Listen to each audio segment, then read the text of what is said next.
காங்கிரஸ் கட்சி தலைவர் ராகுல் காந்தி தமிழகத்தில் 4 ஊர்களில் பிரச்சாரத்தில் ஈடுபட்டார். கிருஷ்ணகிரி, சேலம், தேனி, திருப்பரங்குன்றம் ஆகிய ஊர்களில் நடைபெற்ற தேர்தல் பிரச்சார கூட்டத்தில் பங்கேற்று திமுக, காங்கிரஸ் கூட்டணி வேட்பாளர்களுக்கு அவர் ஆதரவு திரட்டினார்.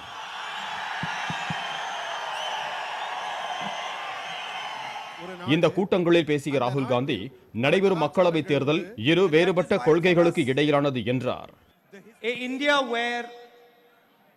The voice of the Tamil people is not heard loudly. An India where the language of the Tamil people is not spoken loudly is not an India. தமிழ்நாட்டை தமிழர்கள்தான் ஆள வேண்டும் என்பதில் காங்கிரஸ் உறுதியாக உள்ளதாக ராகுல் கூறினார். ஆனால் RSS அமைப்பின் தலைமையிடமான நாக்பூரில் இருந்து பிறப்பிக்கப்படும் கட்டளைகளுக்கு ஏற்ப தமிழகத்தை ஆட்டுவிக்க பாஜக முயல்வதாக அவர் புகார் கூறினார். They believe Tamil Nadu should be run from Nagpur.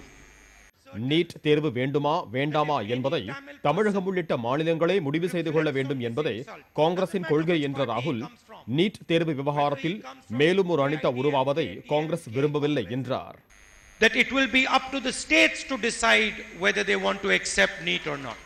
மக்களவை தேர்தலில் காங்கிரஸ் வெற்றி பெற்றால் GST எளிமையாக்கப்படும் என்ற ராகுல், ஏழைகளுக்கு மாதந்தோறும் 6000 ரூபாய் வழங்கப்படும் என்றார். When you want to start a new business, you will not have to take permission from any government department for 3 years. மத்திய அரசு பணிகளில் காலியாக உள்ள 22 லட்சம் பணியிடங்களை காங்கிரஸ் ஆட்சிக்கு வந்த ஓராண்டில் நிரப்பப்படும் என்ற ராகுல், மேலும் 10 லட்சம் வேலை வாய்ப்புகள் உருவாக்கப்படும் என்றும் கூறினார். India faces unemployment. 22 lakh government jobs lie empty.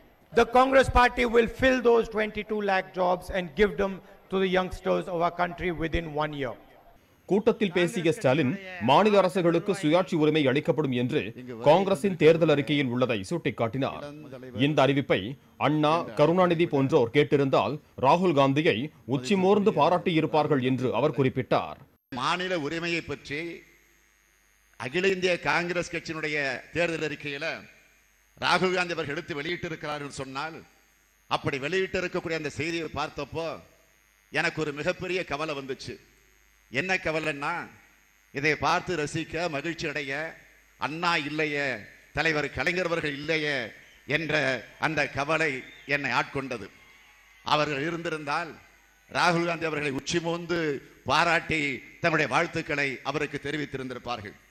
திமுக தேர்தல் அறிக்கையில் கூறப்பட்டுள்ள வாக்குறுதிகளை எதிரணி கிண்டலடிப்பதை சுட்டிக்காட்டிய ஸ்டாலின், மத்தியில் ராகுல் தலைமையிலான காங்கிரஸ் ஆட்சி அமைக்கும் என்ற நம்பிக்கையில்தான் திமுக வாக்குறுதிகளை அளித்துள்ளது என்றார். எங்கிருந்து வந்தோம் என்பது முக்கியம் அல்ல, எப்படி யாருக்காக வாழ்கிறோம் என்பதே முக்கியம் என்ற ஸ்டாலின், டீ விற்ற மோடி இப்போது ஏழைகளை பற்றி சிந்திப்பதே இல்லை என்பதே தமது குற்றச்சாட்டு என்றார். மோடி என்ன சொல்லுகிறார்? நான் ஒரு ஏழை தாயினுடைய மகன் என்று சொல்லுகிறார். ஏழை தாயினுடைய மகனா? ஏழை தாயினுடைய மகனாக இருந்தால் விவசாயிகளை பற்றி கவலைப்படாமல் இருந்திருப்பாரா?